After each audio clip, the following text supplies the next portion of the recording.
Good afternoon, everyone. Hope you all are maintaining a good immunity and keeping yourself healthy and safe during this pandemic. It's my pleasure to welcome you all to today's webinar, Touchless Secure Entry Solutions in Post-COVID-19 World, powered by Bunidam. We are delighted to see such a fabulous response to this webinar. It helps us to keep ourselves motivated and tells us that we are covering the relevant topics. I thank you all for taking time out for being a part of this webinar. My name is Indrajit Sauji. I head the construction and design vertical for ITP in India. I'll be your host for today. I hope the audio and video are clear. If any issues with the communication, do let us know through the chat box. Our technical support team can sort it out soon. They'll get in touch with you. Let me start with a brief introduction about ITP. ITP Media Group is one of the largest foreign media companies in India.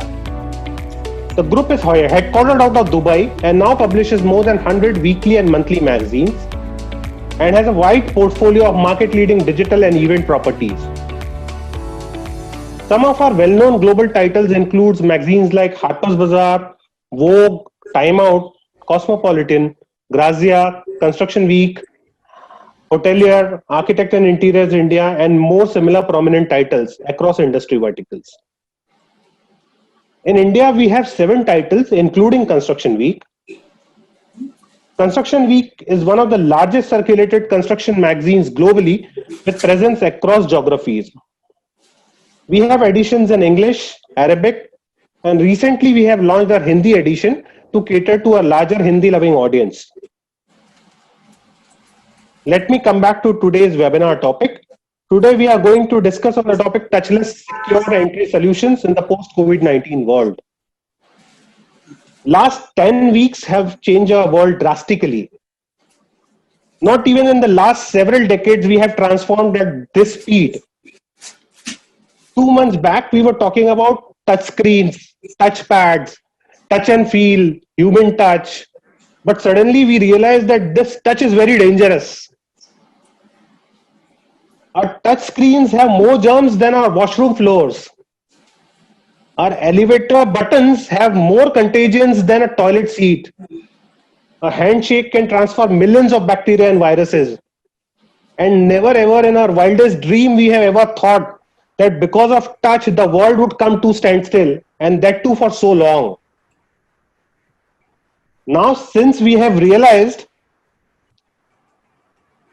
that the touchless is the new normal and we are gearing up to to open up our economies, our offices, public spaces after a long gap, and we want to ensure we all stay safe and touch free. Technology is what we are looking at. When I heard about iris scan, palm veins, facial recognition, it sounded like straight out of a sci-fi movie. But it's going to be a reality now in our daily lives. Not to worry, we have subject experts today from whom we can understand and learn how can we adapt to all these technologies, keep ourselves safe from intruders as well as contagions. In this episode, Construction Week explores how architects, facade and security consultants, hospitality experts look at various biometric accesses. We want this session to be interactive and engaging, and we look forward to learn from our audience as well. For the audience, we are going to screen a poll during the session. The poll will be live on the screen for a minute. Request each one of you to cast your vote. Results of the poll will be shared in due course. In case if you have any questions during the course of the session, please feel free to ask them by using the question tab. We have a Q&A session towards the end of the segment where these questions will be answered. Please mention which speakers are these questions addressed to. We may take a few live questions as well. You may do so by raising the hand icon. My team and I are looking forward to all questions and will try to answer as many questions as possible. Now, without any further delay, let me introduce the eminent panelists to you. I would request the panelists to wave to the audience while I call out their names. Mr. Gautam Bhasin, Regional Head, Inhabit Group. Kozema Chitawala, Principal Architect Designer Group, Amit Sarkar, Regional Director South Asia Anivision, Captain Edwin Saldana, MD Bunidam India, Vinod Kapse, Director Kapse Consulting Engineers, Nitin Nagrale, Founder HPMF and CEO Quality NZ, Sudipta Ray, Senior Vice President Project Head K Raheja Corp. We'll be soon joined by Mr. Raman Sapru, President K Raheja Corp. Acha, Ramanji is here already. And I am joined by my colleagues Jayshree Mendes, Editor Construction Week, and Vibhor Srivastava, Group Publishing Director, ITP Media India. Now let me hand it over to Vibhor for further proceedings. Over to you, Vibhor. Firstly, thank you, gentlemen, for taking time out to be with us on this afternoon, and a big thanks to very dear friend Edwin. I think this is a topic which really is in vogue, and I think nothing could be better to discuss today, this afternoon. A subject which has touched us, all of us, and the technology which will actually pave way to make us our lives safe and be better. And amongst the entire panel, I'm very intrigued to have Kozema, the only architect and the legendary architect in our forum. And he can't get away because he's been doing some enormous projects. And I think safety, security is paramount to the projects that he's been dealing with. So Kozema, very quickly, what are some sectors willing to adopt touchless technology and advanced technology as far as doors and security solutions are concerned? So Vibhor, thank you for bringing me in, because one thing is for sure, as far as your question is concerned, one thing is for sure, our new normal, all public buildings will have to be very, very, very consciously incorporate this technology. It will be mandatory probably as of moment we are out of this lockdown, that it will have to come to that level, that everybody will have to go touchless. In case of hospitality, yes, we are already using it, but for example, revolving doors on sensors, those kind of things. We have got RF readers, we have got other things which are in terms of security and in terms of access control, all are being used very extensively. But this will all, to some extent, it will become mandatory rather than being optional. So something which is this technology will bring in is, for example, a lot of people till yesterday used lot of operators and even a lot of clients don't like revolving doors. But I think so today it is a must. It is a must that we should have a revolving door, because it gives us, it makes a lot of sense in terms of managing the energy conservation. It also helps us in going into touchless. And that too also, it should be, it gives a seamless and a very smooth operation in terms of entry and exit both the ways. So similar kind of things will have to come in. There would be technology which will come in for check-in also, and other aspects of it, which is going to be an immediate available technology to be used in terms of access control. We are also debating in terms of public toilets. We are trying to figure out how do we do the door operations for the access control operations for the public toilets, because handles are also, door handles and knobs are also a big challenge in the time to come in the immediate environment. So we are already even trying to, I think so the companies are also trying to work out QR codes, using your own cell phones, using your own source of germs or microbials in terms of your own iPhone or phone, iPad or smartphones is something which is going to limit it. But touching human interventions is going to keep on getting reduced in terms of any access, in terms of any other areas also. Very well. I think this is going to be imperative, and there is no escape from this. Indrajit, would you like to take the next one? Yeah, this one is to Nitin ji. Nitin ji, you have a vast experience with the hospitality industry, and you have the crown of launching HPMF Forum. you know the hospitality industry inside out. So want to know from you, how often do you look the hospitality industry must review its security and entry systems? Okay. First of all, I want to thank ITP, Indrajit, and Mr. Vibhor for giving me this opportunity to be a part of this forum. My mentor, Mr. Raman Sapru, is also here, and I'm thankful to him. I worked for Sapru Saab almost 10 years ago, a little more than 10 years ago, at the Westin in Mumbai.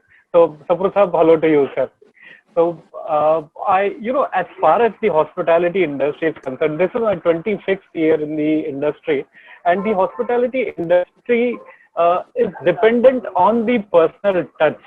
The sheer soul of the business is how good are you with the customers, how do you address the guests, how well do you take care of them, and without the touch, that was not possible. But then this new normal, the coronavirus and then the COVID-19 has absolutely redefined the way we would be doing our business. All of in the last 2.5 months have been wondering and worried that how do we run our operations if there is no touch. First of all, what's happening is it has drastically reduced the business which we will be getting. It has reduced the place which we had already. So because of the social distancing norms, we will be made to use lesser space than what we were using before. And also will have several restrictions which we didn't have it before. Every guest which gets into the hospitality industry has some of the other expectations from the hospitality industry in terms of hygiene, in terms of sanitation, in terms of security. So this is going to be so imperative and so important that anybody and everybody who would patronize a particular industry, a particular hotel, would be now not based on the quality of the food or decor or interiors, but would be dependent on the quality of hygiene, safety, security, and personalization, in spite of not being, being literally in touch. So things like touchless technology will definitely come into picture. Products which will take care of hygiene, sanitation without disturbing the other customers, without also adding a lot of value for FF&E, will be in demand. And the most important thing is a small little product like hand glove, a face mask, has become the most important and top 10 items of any hospitality industry. So touchless is the future, and in new normal, if there are vendors who would be able to help us to recreate and utilize our own existing systems, allow a lesser cost involvement, and help us to still work on the operations, will be the king, and they will be one who will be having more in demand than people who come up with new products at higher value.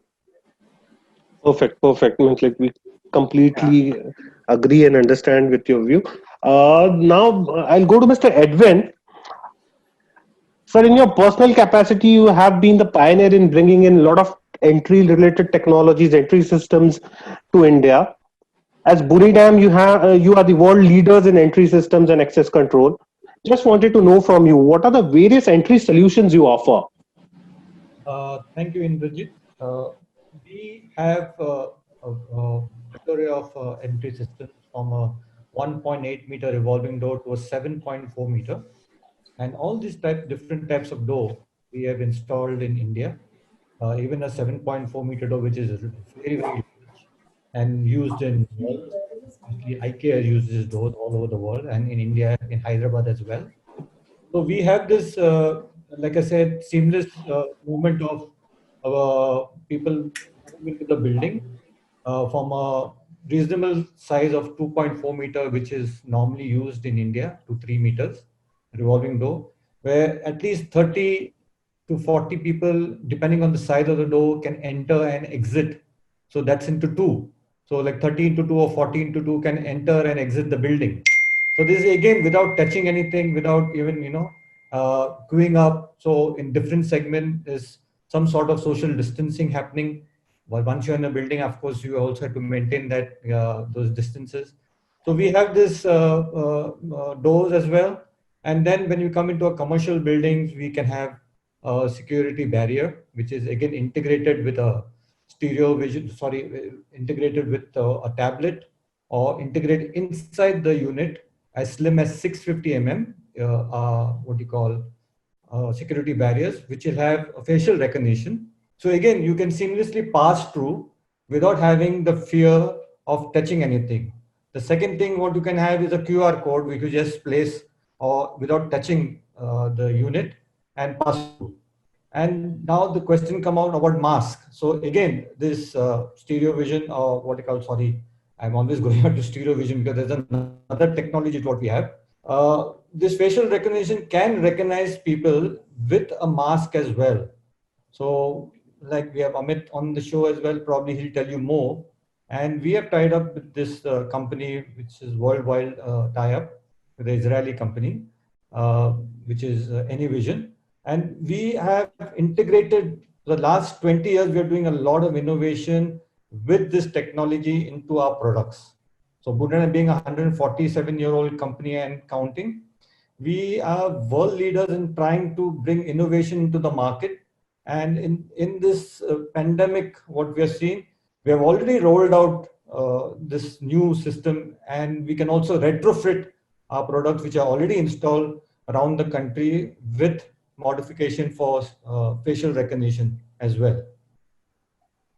Wow, a vast array of solutions, like for the upcoming like opening of various like commercial and hospitality related. Vibhor, you have a question, I guess. Like, No, I just wanted to labor on Edwin Saab on this one. So you have like an installation, so you can scale up at the time when somebody really wants to scale up. Yes, what we have is we have 3 factories worldwide. We have a small production in Mumbai where we have entry-level security barriers. All our revolving doors are imported from Netherlands. So we could scale up in the sense because all these are custom made because of color, the type of glass, the type of finishes. So it's not necessary that we can just roll out at once, but there is a minimum of 8 weeks we will take to actually produce a door. That's for the starters. And of course, even that in that time, I think you will have to redesign your whole entrance if you really want a seamless passage to a building with touchless. And of course, security barriers, if you want, we have already have, or if we have a security barrier, we can modify that barrier without having too many modifications done, means, tearing up things apart. But in the unit itself, place these, what we have card readers and the other access control systems, and you can have a seamless thing. Of course, you require a server which could be placed anywhere to have this facial recognition incorporated into the whole building management system. Yeah, so indeed. Carry on. I guess you have like a video to show to explain it, like in case if you want to run that. Yeah, we can show you a video where you can see a seamless entry and exit. And later on, probably we can just show another video which is animated. So what all options we have. So Tejas, can you just play that video, please? Yes, just a second, please.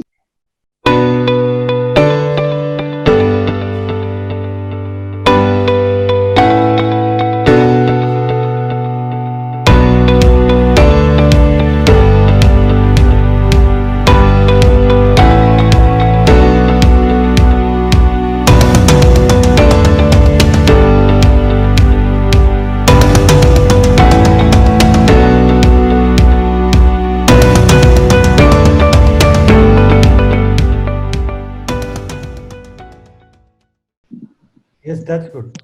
So you see there are various capacities of revolving door, which can actually go up to 45 to 50 people entering the building at one time. And then you have, you see all the major airports in Europe, especially they have the revolving door. Unfortunately, in India, many consultant architects who design the airport prefer to put revolving doors because it's the study done by MIT Boston. It says that 70% energy is saved by the revolving doors. But unfortunately, because we have this security system of checking at the gate, these are taken off the specs. So I don't know. I think now in the future we'll have to relook at all this, and more buildings can not only have this seamless entry and exit without touching, but also save a lot of energy, which is the need of the hour. Thank you. They'll just take the very quickly to reach to Mr. Before, Gautam. can I add something Yeah, to sure, what sure. Edwin has been saying? Sure, So sure. we have been looking for our greenfield projects. We feel that although the SOPs from a lot of brands have not come so far, but what we feel is that the porch are going to be much more larger and much more longer than what we have been designing earlier. And our security will not start from only from in terms of the security and health hygiene is not going to start at the hotel entry point, but it will start at where the cars are going to enter. So probably we might have thermal readers and probably digital facial recognition cameras, which will start monitoring the people who are coming there. From there onwards till the porch, and the porch, the distance between the entry and the porch is going to be a little, as where the security is going to be done, we'll have to distance it out a little bit more, so that we will have to do that several levels of those stages of hygiene as well as security, and then let people enter into it. So revolving doors in future will have to be incorporated, because it gives us a control to certain extent in number of people who are entering into it, and at the same time it keeps the energy conservation factor in control in a very big way, especially for the greenfield projects which we are doing. We are thinking about it. That's very interesting and very encouraging. I mean, thank you. Thank you. Because you wanted to say more, or you be done? No. All right. Now I wanted to reach to Gautam on this one. More specifically, your role as constantly, calls for research in new materials, design, and making prudent choices. What are some of the trends here and globally that you see? I mean, in this ever-evolving world now, Gautam.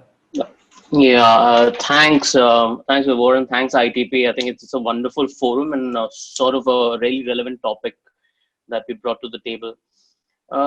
In terms of materials, I think the ever-evolving selections are normally a knee-jerk reaction, pretty much, where you suddenly find one class of materials catching fire very easily. So we start venturing into what are the alternatives, what are the selections.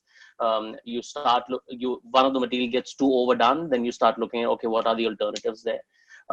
So I think glass again is something we've been using for time eternum, but as we understand the material more, we start to exploit it from a technology point of view. So internationally and sort of regionally within Southeast Asia and Far East Asia, we've been doing projects more often recently that uses cold bend glaze technology.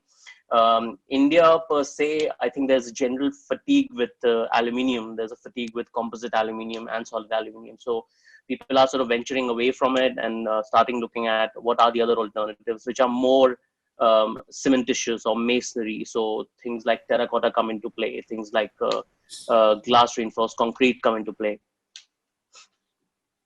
I would just think, why is such a departure that you see in terms of the product from aluminium so fast? I think part of it is material fatigue. I think it's sort of used and overused in many ways. So I think people want to bring in a little bit of more freshness in their buildings, play with a slightly more diverse palette of materials. Okay. Continue, please continue. So yeah, I mean that's sort of the landscape generally. I mean it's either need based or a certain event that completely changes the landscape of materials being used. I think once we get out of this lockdown, we don't know exactly where the conversations would go next, where we might have some sort of finishes that prevent bacteria and viruses to sort of thrive on surfaces. What kind of materials will come into play, especially materials that have a touch and feel interface at ground floor levels, glazing solutions that have some kind of UV interface built into it. There was a very interesting conversation I was having with my colleagues in Hong Kong, where they now have started integrating UV lights in the belt that you hold on to in travelators and escalators. So it sits right at the base of it. So it's constantly disinfecting the surface that moves around, which is basically touched and felt by everyone. So I think the conversations will change gradually, and so will the material and finish choices. No, I can't agree more. I think we would be amazed to see the kind of changes that are going to happen, especially this part of the geography definitely needs it. Let me get Amit. Amit, are you there? I'm just trying to locate Yeah, Amit. hi. I'm there. Awesome, awesome. So Amit, very quickly, what safeguards are inbuilt into the AnyVision FR solution to protect privacy? Okay. So when it comes to privacy, we at AnyVision, we are compliant with all global GDPR privacy norms. Okay, and when it comes to solutions, the solutions what we deploy, it is all in-house, on-prem, I will say. So the entire data is control of the client. As far as access control is concerned, the information security phase data is stored as feature vector. We don't store the faces, we store the feature vector of the faces. So once that feature vector is stored, we match the feature vectors and throw the output to the access control. And it is end-to-end encryption done from camera to the server. So it is 100% safe, I will say, when it comes to data privacy, as well as moving of a data from camera to server and server to access control. And what has been your experience? I mean, certainly there is so many things that have happened around us and so much is happening. What are clients talking about? What are they saying in this? I mean, where are they in the learning curve in this? Okay, so to answer that, of late, I can see a lot of IT, ITS sector, banking, and all sectors are moving from touch biometrics, print biometrics, fingerprints, and everything to touchless. When it comes to touchless, the most stable, as well as I will say the confident solution what people are looking as seamless facial recognition, which should be well integrated with the entry and exit of the building, as well as security is concerned. They also want to have a complete security solution which is integrated with their existing VMS or ICC setup what they have. So that into mind. So there are people who. Amit, sorry to interrupt you. Can you switch on your video? Your video is off, so people are not able to view you. Yeah. Yeah, and audience was said there was one very great background, so they were missing. So now it is good. Okay. Amit, carry on. I think the people are listening to you. So that was my answer. The solution what we provide is well integrated with the video management software and ICC software, which is their existing. And we use the existing hardware like cameras, servers, and provide the solution so that it can be retrofitted. No extra solution, hardware or camera required.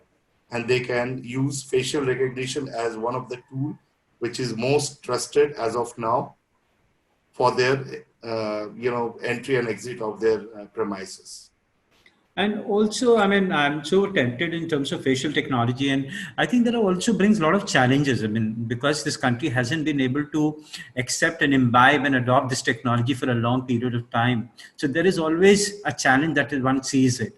And also the bigger challenge, and also in the cost part of it. Would you like to briefly touch?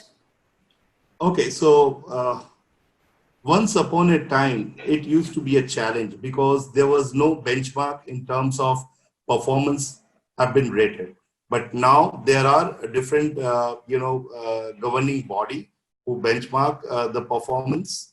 And when it comes to pricing and the solution deployment, the pricing is well, acceptable by the customer. End of the day, what matters to them is the confidence. If 100 people are getting into the office, and what is the confidence level a FR solution or a vendor can provide that all hundreds are there in their database, or anyone else which is out of their database are moving. As fast as you can, pick up a person that, okay, look, this person is not in database, he entered, and the authority have been marked on that. They, people, accept those vendors to come and work with them. Yeah, thank you, Amit. We'll circle back to you. Indrajit, you have a question? Yeah, I'll take this to Vinod now. Vinodji, are you there? Yes, hi. Mr. Vinod, wanted to understand from you, how are biometrics better compared to conventional RFID cards reader? Whoa, there are list of things that I can list down when you say the biometrics are better in terms of access technology compared to card readers. The primary being biometrics offer greater security, more productivity and convenience to organizations. As far as card readers, the problem of duplication of cards, maintenance of card inventory, changes in technologies, changes in card technologies, changes in encryption technologies, changes in reader technologies, manufacturer changes readers time and again, and maintaining all this in inventory of cards and managing these cards is a big concern. As far as biometric is concerned, it belongs to the person. It's very authenticated and easy to manage for big organizations who have large number of people working there. So is it difficult to set up a biometric initially? I mean, or it's as easy as? Absolutely not. I think it's as easy as maybe much simpler than you set up your normal card reader and access control card reader systems. Perfect. Go to you, Vibhor. Management, you can have central uploading of cards into the units. So whatever you do for a normal card-based access control systems, I think biometric is much simpler to handle and to manage. And it would, Vinod, it will largely come in force where we got a many number of staff members are there in terms of the application. Okay. Exactly. All right. So I'm going to very quickly get to Sudipta, and can I say? Oh yes, of course. Yeah. With touchless becoming the new norm, what are some such devices you would look at in your projects? Will it begin with entry points, and more importantly, that you'll do some amazing hospitality projects? What are your thoughts in this, and how is hospitality industry geared up? Okay, I'll speak from the viewpoint, basically two viewpoints. Basically, an architect, so I'll bring in some of the design issues in here as well. And I would like to bring in a bit of construction industry and the way we go about buildings. This is important for people to understand. Touchless, I think everybody's, been doing this whole new world. People have been learning about it. Most of the people here, whoever has joined the panels, and whoever is listening out, they all know many of the things now. But I think the basic point where it starts from is really the point of entry, which I have highlighted specially. There was a discussion about hospitality industry, revolving doors and all that. I would just bring in a different dimension, because hospitality industry is a very controlled environment. Okay. There are other environments where, for example, I would even give an office examples of offices at the peak time in our city. I mean, we are all Mumbaikars, we know how the train runs. And similarly at the office, you have a huge rush of people. How people behave when revolving doors come together. Yes, it's great for controlling environment. Yes, it is great for segregated flow. It's great for social distancing in that sense. But sometimes maybe it may not be the solution, because you have to handle peak flows. I'll also give another example, a design example, and this is going to be very gender specific as well. There have been, many of us have been looking around saying toilet, entry-less doors, and you would have seen door users as a foot pedal attached to a door and everything. I go back again and say that design has a context, and whatever products we are implying have to look at it. Particularly the foot pedal, which is being advertised in so many seminars, people look at it, say a great solution. Just think of women using it.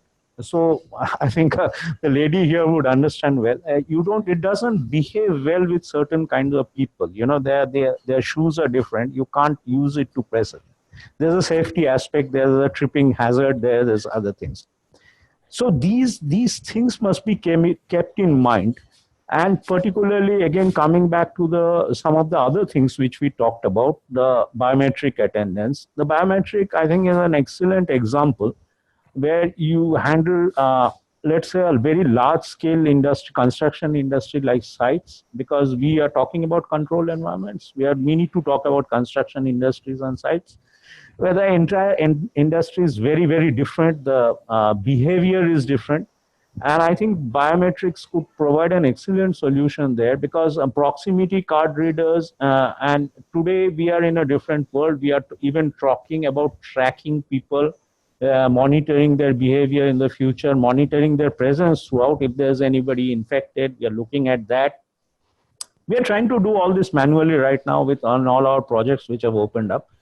But I feel that biometrics are conventional card readers, handlers, people switch cards, people lose cards. But biometric, as the gentleman pointed out, extremely individual. It is a great solution. It has to be looked at. And if you can add a platform to that, which sort of takes care and tracks the individual where it is, obviously it has to be done with a security responsibility. It can't be done in on-web environments, probably intrusive in certain formal office environments, but very useful in some other work environments. So that would be a great tool.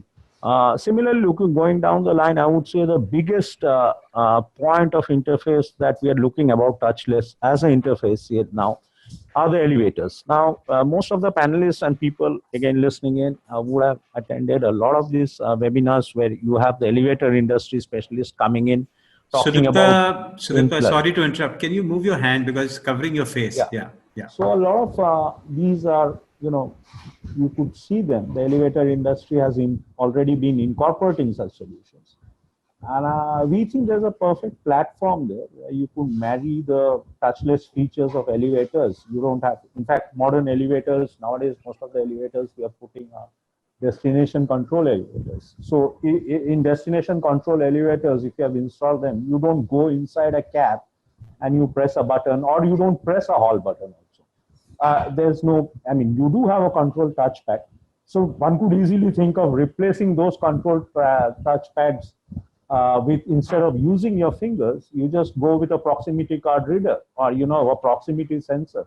People are advertising mobile phones. You just walk into the lobby, use your mobile phone, turn the app on, and the app immediately reads the information.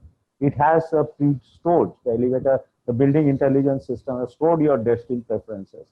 It probably reads you, or from the app itself, you simply set your floor, and the elevator group control system assigns you to the elevator. You just stand in front of the lobby waiting for the elevator to arrive. Elevator doors open, you go in, go out again. You haven't touched a door or any single button on it. Very well, sir. Very well, sir. I just wanted, I'll just add a final point to all this, because these are all endless topics. I would only make a sort of point that today the industry, as well as the design industry, as well as the suppliers, all the manufacturers and the people who do bring out this wonderful product, what they have to keep in mind is that all the solutions which are being provided or touted or being so highly discussed about now have to be robust and have to fit into the context and have to be affordable. Because you must realize that the cost cycle of a building, or even for a developer to put a building on ground, including implementing all these new technologies, is not going to be an easy choice. The market doesn't support growth in prices right now.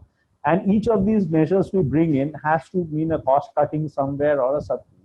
So the system has to be robust. Anybody who's been in the security service industry has this experience. When you install security system in the building, how in the long run the systems do not function or are not, let me put it the other way, or are not taken care of by residential societies. Probably commercial offices are better, they look after it well. So there are a host of challenges. So the industry which is getting into all this, it's a new dimension.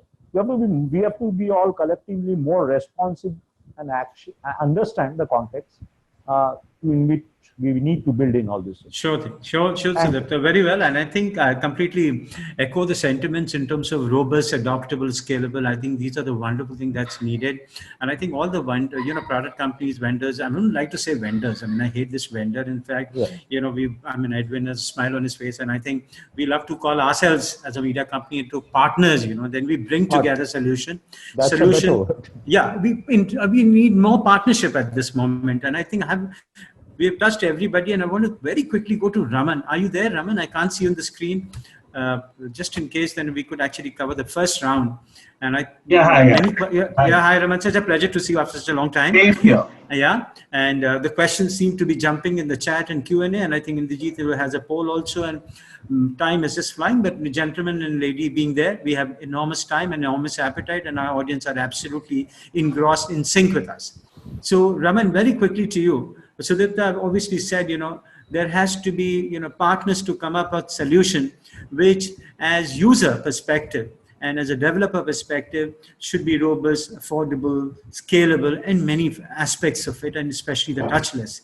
What are some of your thoughts? Because you work in the different spectrums and different large organizations. Thank you, Bibor, Indrajit, and Jayashree for the opportunity. At the same time, I want to thank Nitin.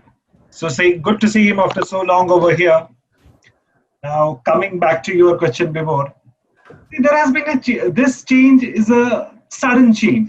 The change was happening in the industry. It's not that there's something new is in the industry, but there's a sudden surge in the industry for demanding these touchless solutions. Now, if I take it a step back and I see the touchless was already there. It was in it was in our life.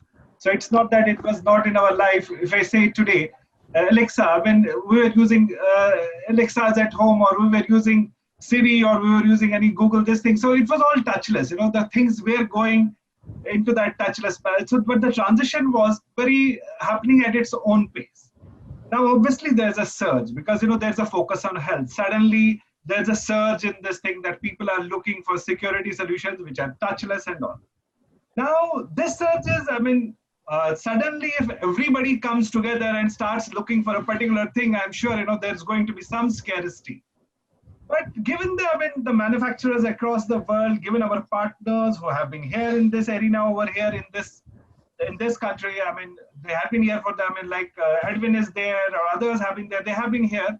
So I don't think, scaling up is going to be a problem. Scaling up is going to be quite okay. What I look more from perspective is the right solutions at the right place. So what happens, during these times, there's a lot of chaos and noise also. So everything comes, as Sudipta said, somebody is putting that foot presser, and so you can open the door, and somebody is putting. So these type of things, so that noise has to be cluttered, noise has to be segregated out from this. So as far as the capacities of these, people are concerned, over here or across the world, I see it will cater to the needs. World has been changing, and it's no big deals that they will come up to the level where it is required. Wonderful. I think, Raman, absolutely. I think earlier, whenever we used Alexa for something more of fun, and, there was also certain flaunt value, but I think the world has changed, and I think embrace it technology, and the great panel, I think, is providing, absolutely cutting edge technology. Indrajit, I can also see, sorry, Raman, you were saying something? Yeah, see, as you rightly said, it was more of a lifestyle than, getting the necessity. Today, because the focus is health, so it has become a need, it's a need based today now. It's no more now just being a lifestyle. And I think that as Indians, we don't compromise on two things. One is education and the other is health. I would like to believe so. Absolutely. I do agree. Yeah. And I think, my audiences must be really tempted, and there I see so many of it. Indrajit, can you quickly take the poll and then take I'll just take the poll live. Yes. And a couple of questions, and then Jayashree, you could take it subsequently from there. Sure. And I think the panelists the question is, do you think revolving doors are a good option for touchless? I repeat, do you think revolving doors are a good option for touchless? There are three options: no, yes, unsure. Panelists, you can also vote.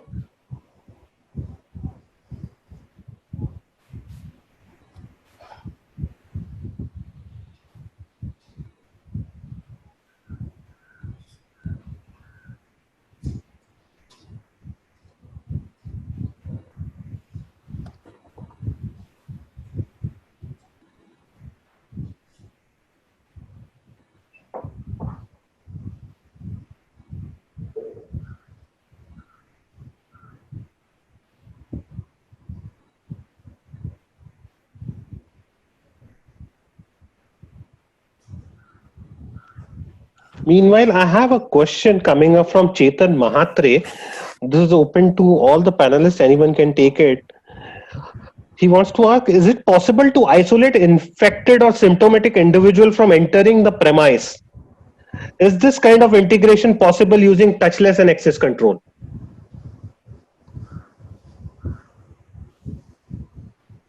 So we have the poll results now, and like 63% are saying yes.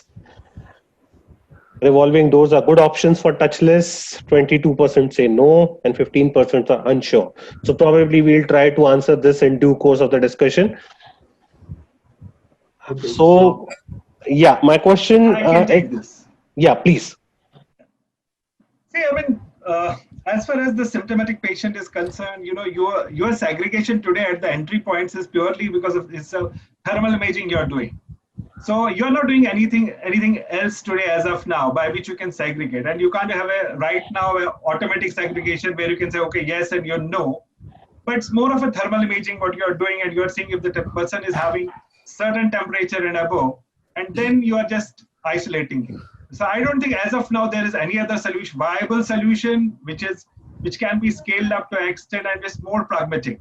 So as of now, I don't see it anywhere, because, you know, if you see aviation today, if you see hotels, if you see malls, commercial offices, everywhere you will need this. But right now, I don't think it's available, other than the thermal imaging.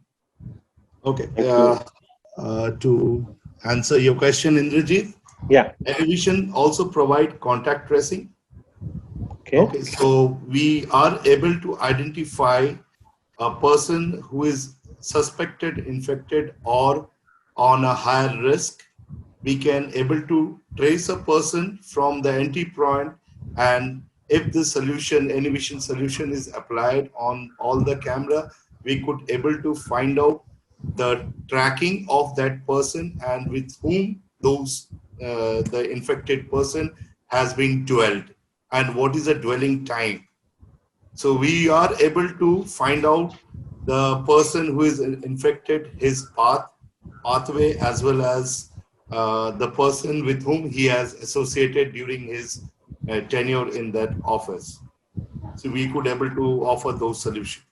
Great. And Amit, do you also have a facial recognition analytics to take care of masked faces? Yeah.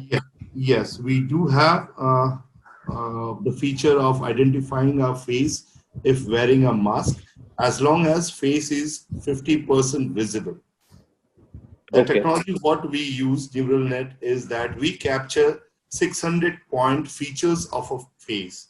So we could able to identify a face which is 50% occluded, 90% to and fro or U and low. Anything, Amit, in terms of skin, you see a challenge? Anything? Skin in the sense the black and white, or you want to know whether the person is wearing what color of this is. Yeah, correct. Yeah, we do that. You can identify or track a person on the age, on facial features, as well as the attributes, what he is doing, what he is wearing, backpacks, or he's wearing a jacket or carrying a bag. All these attributes we are able to capture and match with the face. Okay. I have Manthan Patel. I'll just quickly take him live for a short question, and then we can continue with our discussion. Manthan. Yes, can you hear me?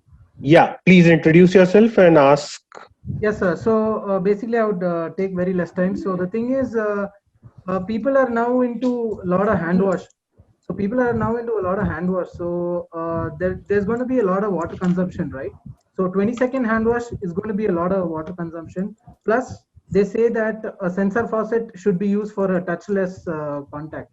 So what I'm saying is sensor faucets, the reliable ones for the ones which actually last longer are very less in the market, because if at all they are available, they are very expensive. So right now people have moved into foot pedal stations, hand wash stations. So the thing is, foot pedals are also the same thing. They last for about 5,000 to 10,000 cycles, and that's it, it's gone. So now people are into developing heavy duty hand wash stations with products which are imported from the USA like TNS, and they are tested up to 1 million plus cycles, which is converted into 10 lakh plus cycles. So I think that should be used, and they have a low flow rate faucet as well. So it has a flow rate of 1.8 liters per minute, which is suitable for a 20-second hand wash, and you consume only about 200 to 300 ml of water. So that is conserving water plus a no contact solution as well. I think this will be the new norm in all the entry points. Like now we have all the metal detectors for checking guns. And now in the future, we'll be having these foot pedal heavy duty hand wash stations to wash your hands and then enter inside malls or anywhere, because people are going to touch each and everything once they enter into a public place. Perfect. No. Anyone would like to add? Yeah, Sudipto. Yeah, I have just a couple of points. I think this particular question was very relevant. Thank you for that. There is something where, we talk about consumption of less water. I think we have to, and there are plenty of solutions here. I think that we have to go beyond water. It depends on air. Everything, there are vacuum pressurized air bursts, okay? And this happens in anything. You think of space, you think of other industries, you think of the aeronautical industry. There are many industries which avoid the use of water altogether when sanitizing your hands and doing other things. So those are the kind of new technologies which would come in, have to come in, because you can't, and very correctly says, you have faucet problems, you have sensor problems, you have foot pedal problems, you have life cycle problems, everything. There has to be new technologies evolved, which will be beneficial, because that helps cut down on the entire cycle of the water consumption of a building. Absolutely right, Mr. Ray. I'm sorry to interrupt here, but then the concept is to look into the long-term operational costs. Correct. So the thing is, when people invest in a high capital investment, that is only a one-time investment, and that is going to last for 6 to 7 years without any problems. Plus, a company like TNS is going to give you spares for each and every small things available in the market for that particular product alone. So you get each and every spares which are replaceable, and the long-term cost is going to be very less because the consumption of water is going to be controlled. Plus, it's a maintenance-free product as well. So it's like, buying a product which is capital, the cost, the initial cost is high, but then the long-term operational cost is going to be beneficial, and the ROI, the return of investment, is going to be very short in terms of like 2-3 months. You can actually get back what you invested in the initial stage. Right. All right. Yeah. So I think, Thank you. Yeah, over to you, Vibhor. I guess you wanted to have another one, or then Jayashree can take it Do we over. have time? Should I take? Yeah, take it up, so then we can go with complete flow. Sure. Rohan, the other one you want to? Hello? I think he's offline as of now. No worries. So we'll continue with the. Mr. Edwin, you have a video to be played here. Like you want to showcase something, like before we start with the second round of questions. Show animation. What we are talking about when you enter the building to you get into your public building, commercial building where security barriers, where everything should be touch free. So it's something which you would like to demonstrate. Of course, many people on the panel as well. Just mentioned, there are possibilities where they already have this solution, but again we are now going to a new level where we want to have touchless thing.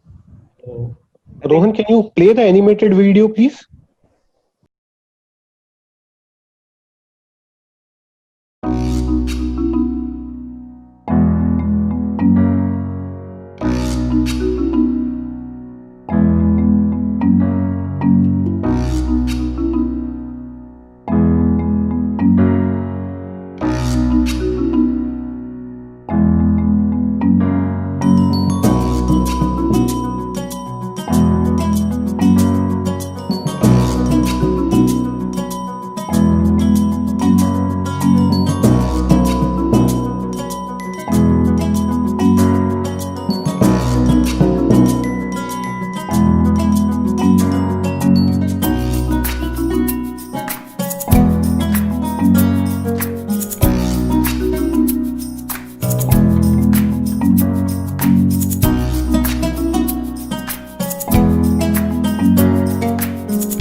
I would just like to add, Mr. Sudipta had mentioned, our systems are also integrated with when you enter the turnstiles.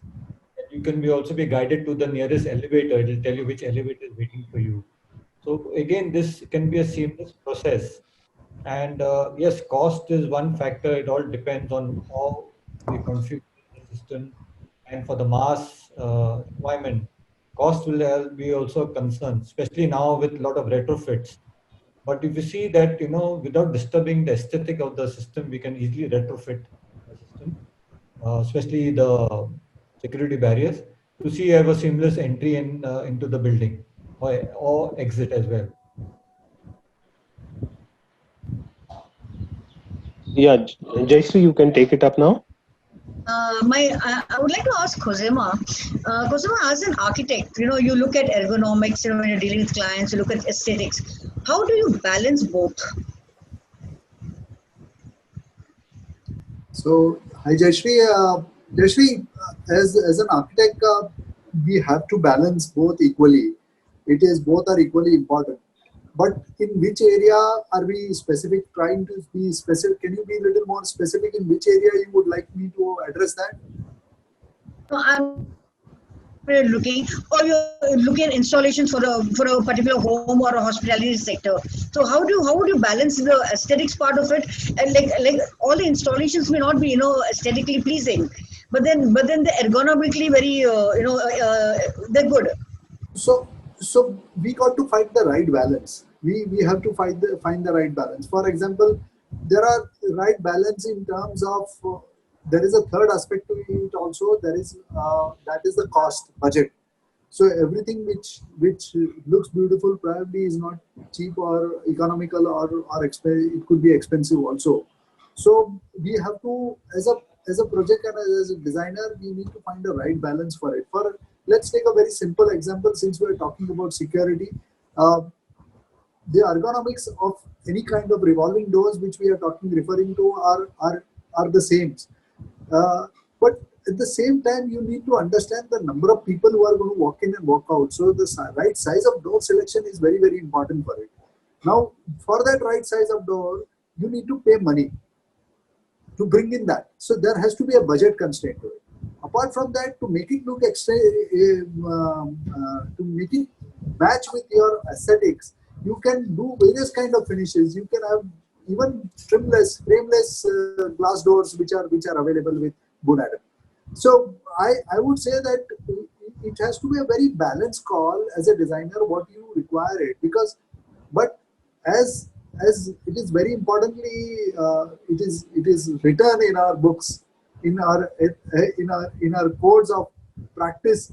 Function follows the form. Form follows the function. So you can't have function follow the form. You need to have the function incorporated into your designs first, and then you look at it in terms of aesthetics. Thank you, Khozema. Can I move over to Nitin? I don't see Nitin. Yeah. Nitin, just extending on what Khozema was talking about. We as procurement is a very crucial policy in the hospitality sector. Once you have your installations, they're all expensive things. How would you look at balancing? I mean, how would you look at distinguishing between various brands? And decide, because a lot of people approach you. So how do you look at which brand is best for which hotel? Yeah. Okay. This is a story which takes us behind to about 2008. Wherein security wasn't as important as what it became after terrorist attack. So suddenly people started checking anybody and everybody, and there was nobody who was considered as safe. So there was DFM, door frame metal detectors came in, baggage scanners came in, handheld metal detectors came in. In fact, we started checking the goods and services also at the receiving area.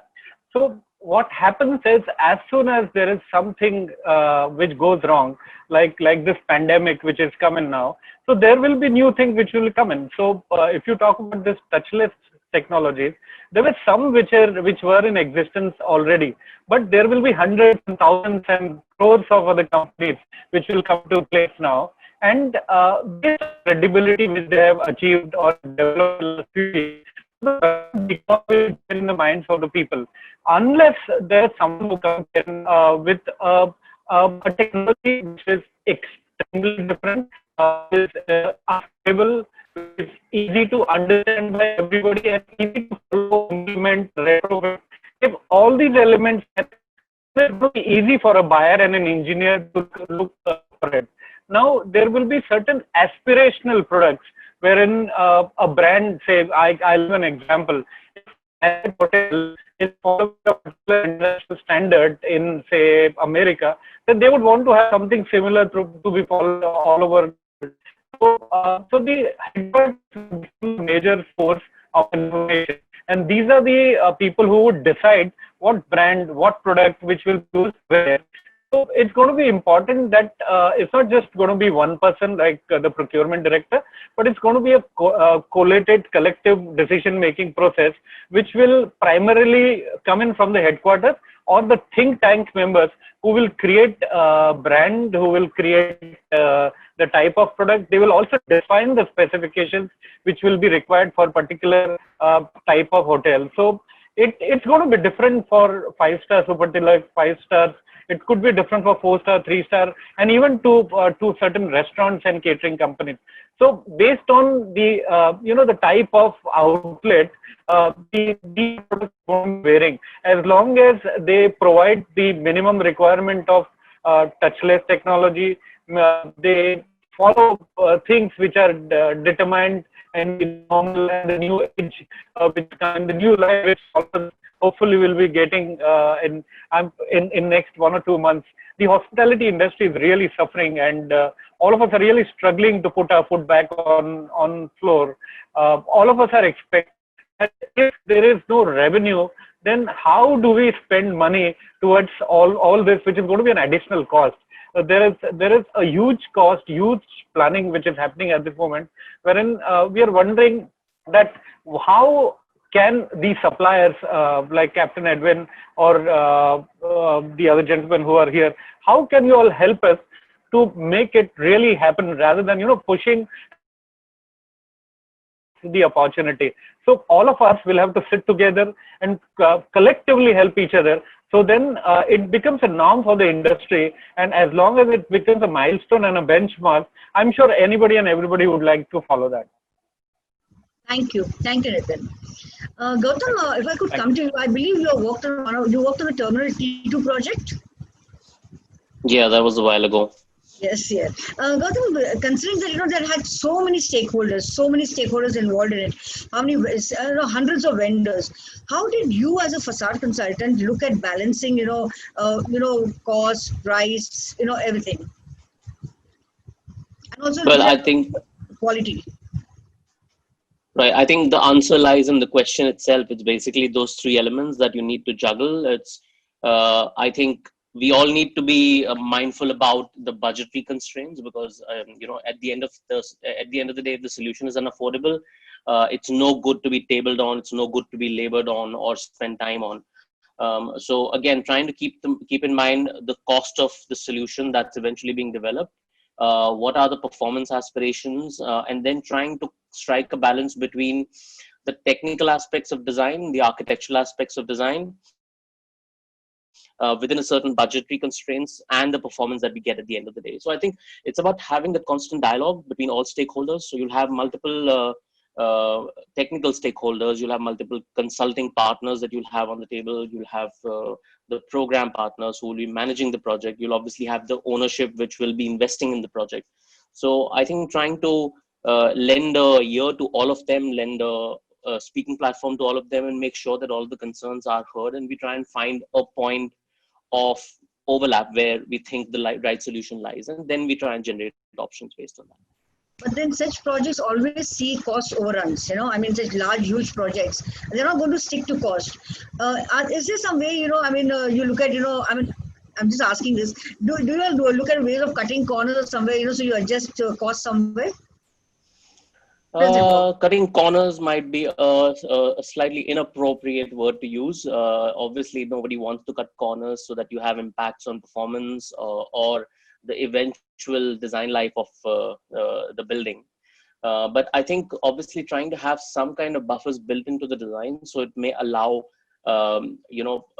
it may allow you to actually absorb any escalations in costs, which could be because of material cost escalations. It could be because of specific hardware not allowing you to achieve the specification, which might have to be spec'd up, which again may mean that you might have to spend a little more money. So I think trying to build in a little buffer in your design, which you can then sort of adjust or tune to the cost correctly. Thank you, Gautam. Indrajit, your next question would be directed for Edwin wanted to make a comment. Yeah. To answer Nitin and Gautam's the answers, I mean, to just add to it, it's very important. You know, we are in the business of supplying capital goods, a revolving door, turnstile, security barrier, whatever you call it, for the security and seamless entry and exit into the building.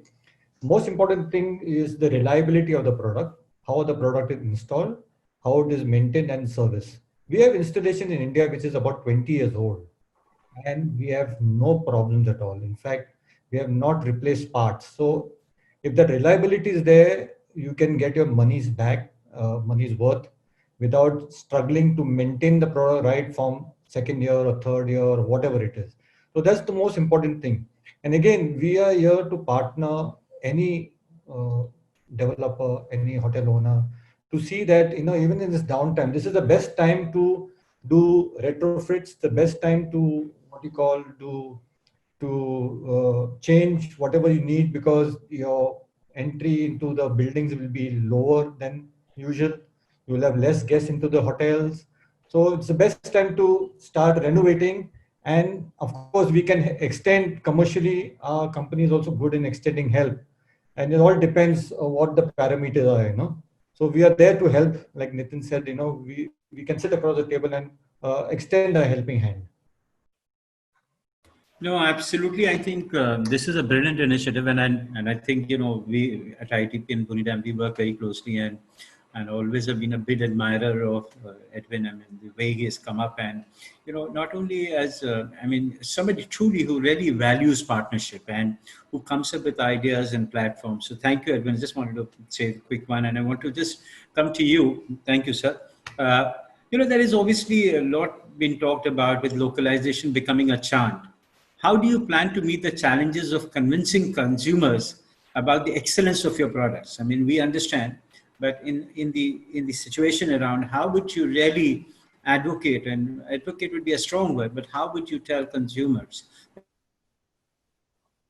Sorry, is that for me, Vibhu? That's right. Absolutely. Absolutely. See, like we are a very old company. We say we have survived so many years, 147 years now. This is a 147 year running.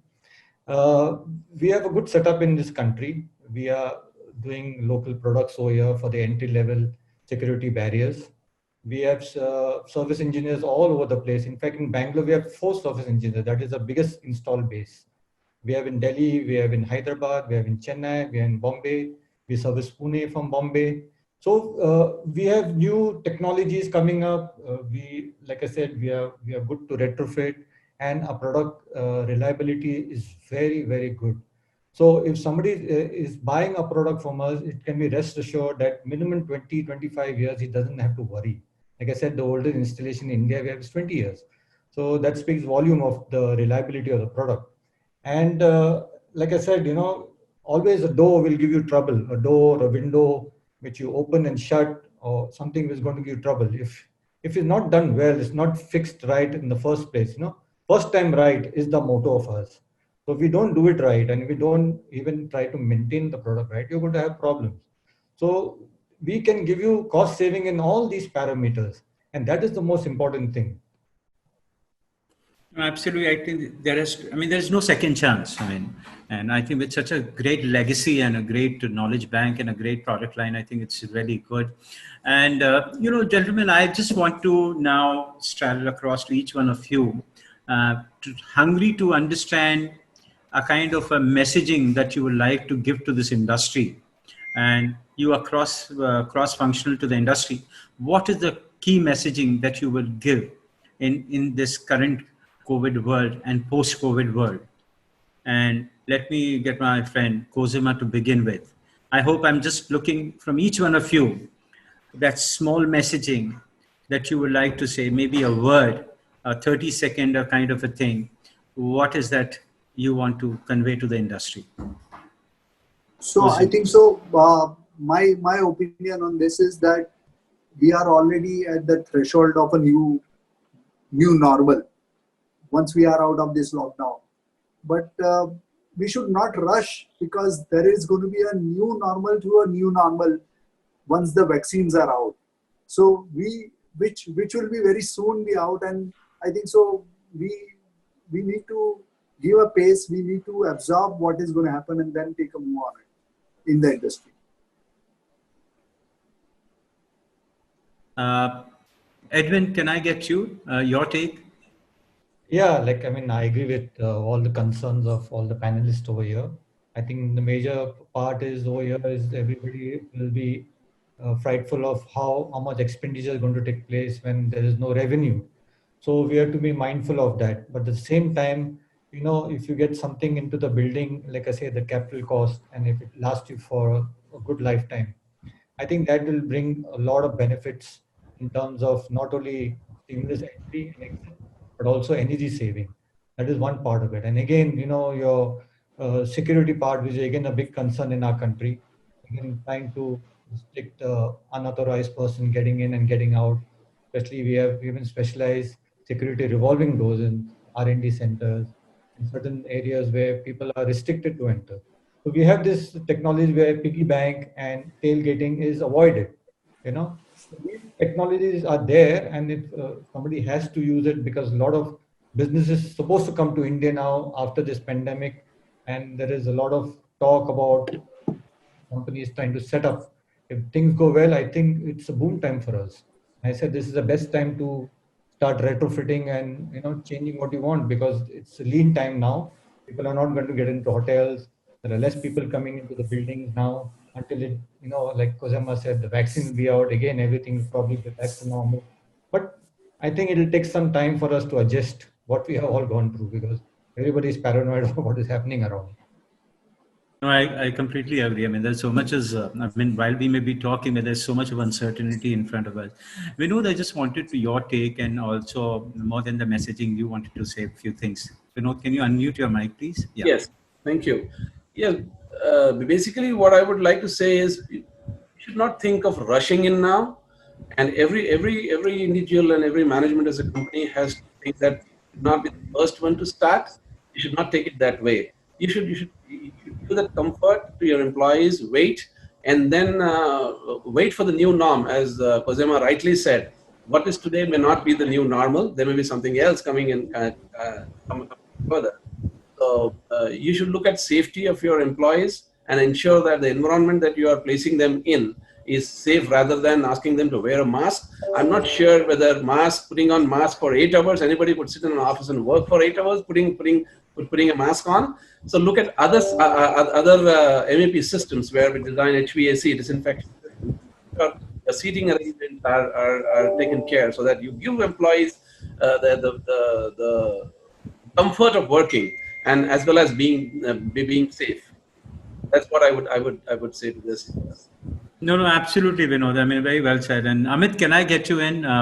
I think you are holding such an important portfolio, and you're giving technology which are going to change the lives of people, bring security, safety, and all of that. Amit, can I have you in this?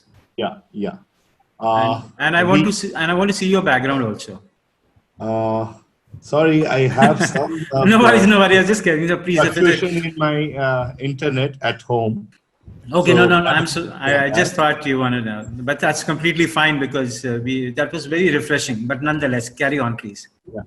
So we AnyVision provide this computer vision capability, and our product deliver them in a way that the customer experience as more reliable, more accurate, and a faster than alternative.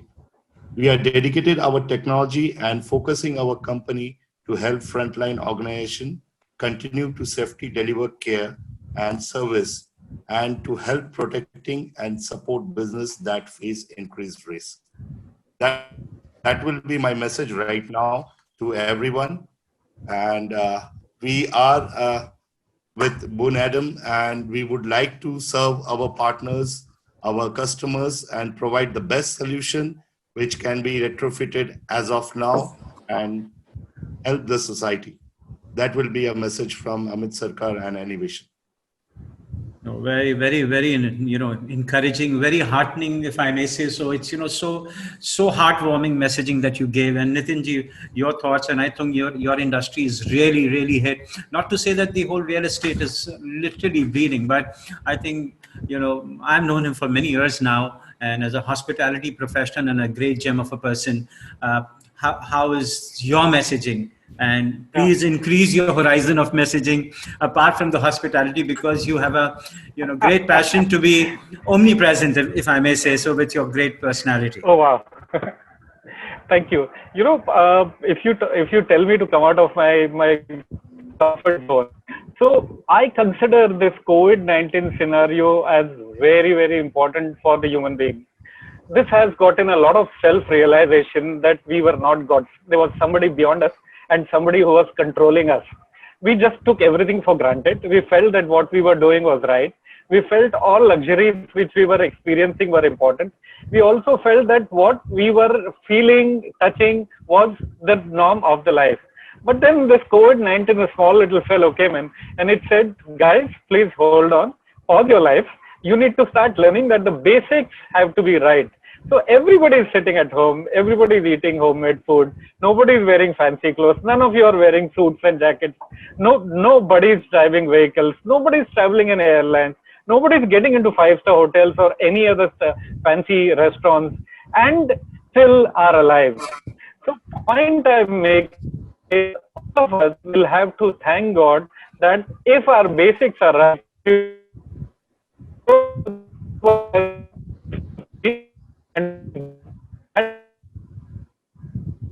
Looks like Nitinji, I'm going to hold you for a minute because it looks like you have a little longer problem in terms of the audio, but whatever you're saying was something very, very interesting for us and the audience. Let me, till such time, get Sudeepta into it from his messaging, and Nitinji, I'll conclude with you. So bear with me. So I would say just be human. We have a global crisis in our hands, and here in the industry, the real estate industry and the construction industry, we have witnessed a tremendous suffering of the working class, the labor, the migration issues, which we are here at. But we have been able to, at least we have been witnessing this firsthand, because at all our sites, our workforce consists of labor and all that. We have the industry has made its best efforts to help out, reach out to such people. But I've been firsthand also looking at, even despite all the help, reassurances, all that, there's a tremendous emotional suffering which people go through. And the results of that is seen. They have all left, most of them have left, and there's going to be a huge, huge impact on the entire construction industry as such. Because until and unless these partners at our work come back, we are not going to be standing on any solid ground till then. So it's a long struggle ahead. So my message right now, and the same with all our colleagues, perhaps we are more privileged. We work in more secure places. We stay in more safe environments. So my message to people is that if you have to implement and understand all that we have been discussing, all this, be human. If you are human, you understand the needs of people, then only you'll be able to implement design, then only you'll be able to implement solutions. Be human and contribute to people and contribute for the betterment and of people who need your help in these difficult times. Very well. Very well. Thank you very much. And before I get to Raman and Gautam, Indrajit, can you take the question, because it will be very, very unfair, because there are so many questions that I see. Can you take one? And I hope the panel will agree with me. And I come back to Gautam and Raman. Yeah, please. Yeah, I'll try to take Kritika live. Rohan, can you help me to take Kritika live? And meanwhile, you can put up the second poll also, so the audience can keep voting while we have Kritika posing a question. Hello, Kritika, are you live? Hello? I think she went offline. Yeah, Kritika, yeah, we can see her. Yeah, hi. My name is Kritika, and I am a director at Cosine Labs. Cosine Labs is a prop tech company. And so my question is more around technology and prop tech, specifically for real estate at this point in time. The question is primarily for Mr. Sudipta. However, any of the esteemed panelists can answer it. We develop FR solutions, right, for access controls that caters to real estate, specifically co-living at this point in time and offices. But we wanted to understand what really goes into the evaluation of facial recognition systems, especially for developers. Now, we talked about the fact that it will become commonplace, that it will become an essential commodity, and we also talked about cost, quality, adoption, etc. Retrofit is a must anyway. But realistically, like we're talking about the next few months, days, in fact, realistically, this mass adoption of FR technology, how soon do you see that being implemented, especially given that we have a moral obligation to make sure that users are completely comfortable. Once we begin mass adoption of FR technology, it means that it will already be imposed. What are the major concerns that you see users having at this point in time, and what is the one deciding or two deciding factors from a developer's perspective for adopting FR technology at this point in time? So both sides, from the real estate developer's perspective as well as from the user's perspective. That's what I would like to know. Okay, so I'll just take this back to something I said before. It's something which you are saying, facial recognition technology, and how soon can be implemented. So the answer is, I don't think it is going to be soon, because the real estate industry has a very strong habit of assessing and poring over every detail that it does. It doesn't do so. It's not easy. Let me put it this way. We are not easily convinced. We are very difficult to convince. Okay, and there are multiple reasons for that. Whoever works with us understands that. We are obviously interested. We would like to do that. But as I said, the systems have to be very robust, and they have to come to us easily and be implementable. Is it something, because if you understand your question, I think I'll answer your question in two folds. Is it immediate? Well, you understand this, that the industry is reeling under the onslaught of so many things. People and in the real estate industry, developers are actually looking in the other way, how they can cut down some unnecessary costs, but at the same time provide value. Now, if facial recognition technology and the easy implementation and the robust thing, it is there, and it fits within a certain cost and purpose, and the most important thing, it adds some value to the whole thing, then yes, people would be interested in looking at that. I'm going to save something on unnecessary expensive finishes where we could do so, and invest in more of these features, which we are doing so. Because in our offices today, in the midst of COVID, we are constantly discussing Elevate touchless solutions, how to implement in design. And we are actually going into designs, looking and reviewing back all our design. So I think there's a distinct possibility, yes. Whether it will happen soon, difficult to say, but it all depends on how the service solution providers and partners are coming up with solutions. Wonderful, Indrajit, and I think you ran a poll. Would you like to show the results, and then I can take it? Yeah, Rohan, the results, please.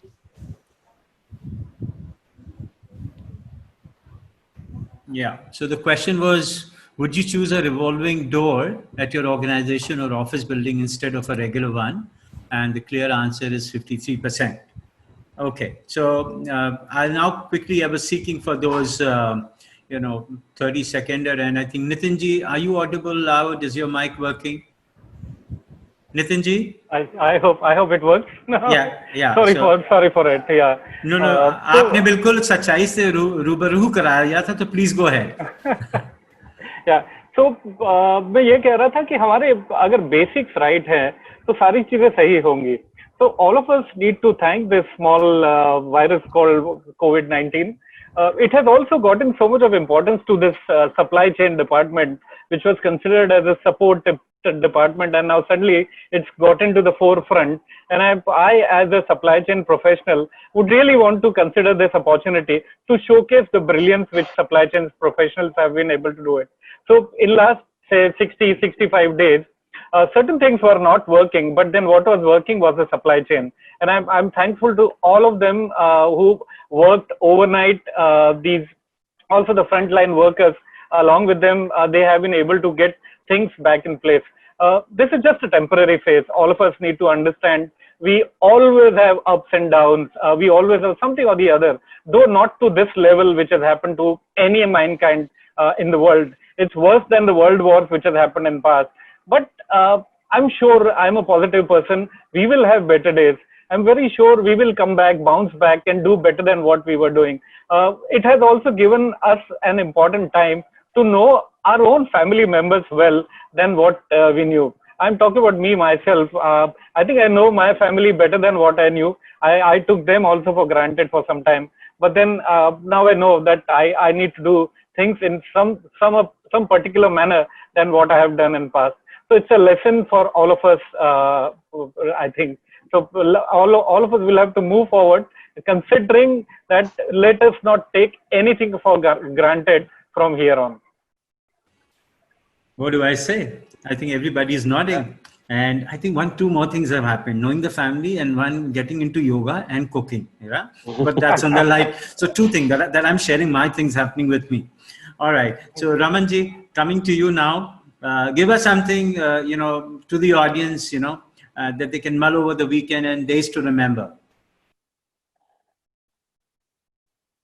Raman, can you unmute your mic? Yes. Thank you, Bibor, again. I mean, nothing prescriptive, but I have three things to say. The first thing is post-COVID, focus on health. That's the first thing. Second is, lead the change or help in leading the change. That's very important. And third important piece is reimagine the future. So there is a lot of things which are going to change. There's a lot of good things which are going to stay. So whether it's a workplace, you have to think in a reimagined way. If it's your own life, you have to think in a completely in a reimagined way that many things in your life are going to change and are going to permanently change. So my these are my 3 bits. Focus on health, lead the change or help in leading the change, and reimagine the future. Very powerful, very powerful. And Gautam, and you being such a great professional there and bringing some world-class technology, building facades that I think we all love and enamor with. What is the key message to the industry that you would like to say? Well, I'll try and pick up some gems from the other panelists I have here, some really wonderful messaging here. But I think one thing that I heard recently, which sort of stayed with me, and I'll quote Churchill here, never let a good crisis go to waste. I think this whole pandemic has really shown us the mirror and has really made us aware of the fragilities in the system, which could be right from how we design our buildings to how we construct our buildings, who are our stakeholders. They may be migrant workers, they may be our own fraternity partners, how do we procure materials, etc. So I think there have been a lot of volatilities that got exposed quite clearly with this. So I think not letting this crisis go to waste, I think it's obviously time for us to reel back, which we all are. I think we're all in the comfort of our home. We're trying to rethink how the profession should work from now on. I think it's about trying to create better living environments, better living spaces. Funny that I was speaking to somebody that Bombay got rid of all the balconies because of the new DCR. I think everybody's missing those balconies now because you can't really step out of your apartment. So I think those are the pointers, really. I mean, you really need to get back to the drawing board and see how we can make a positive difference to everybody's life, people who are design professionals, to people who actually put brick and mortar together to create the spaces we live in. What do I say? I mean, this is wonderful panel. I think one would have never been able to, devour more than a session like this. And the testimony of the fact and the bottom screen tells you there are 99 plus in chat. There are so many questions. There are so many participants. So audience, I have to thank you because before I think, my wonderful person behind the conference, Rohan, who builds up these lovely slides. So Rohan, can you bring this slide down because I want to see my panel? Yes. All right.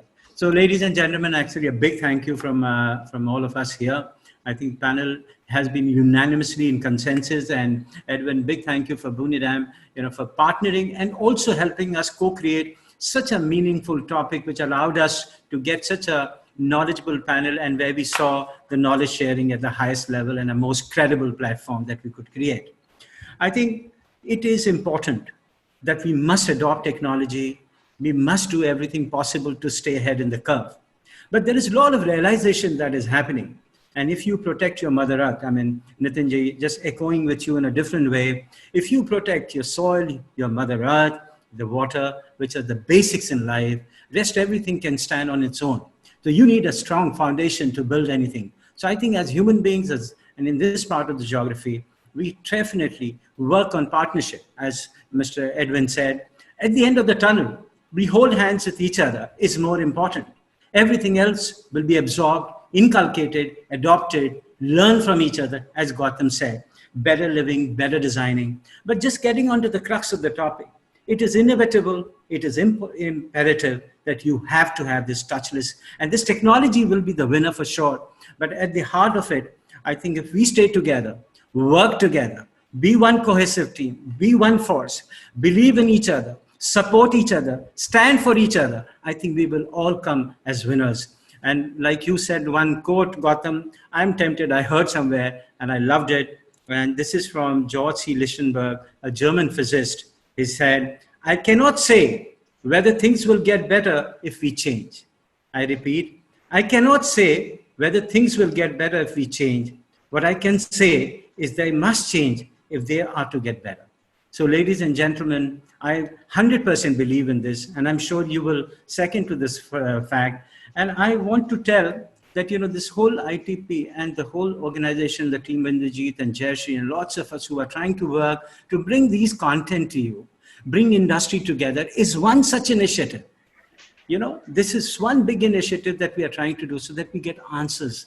We get answers, we come out with something innovative, we do something experimentation and keep that spirit on. So thank you once again. I won't take much of your time. The watch is really running fast, but I just was enjoying the session. Anybody want to say any parting notes? Otherwise, I'll wind up. I want to thank all my team members behind Rohan and everybody in marketing who have really done great work.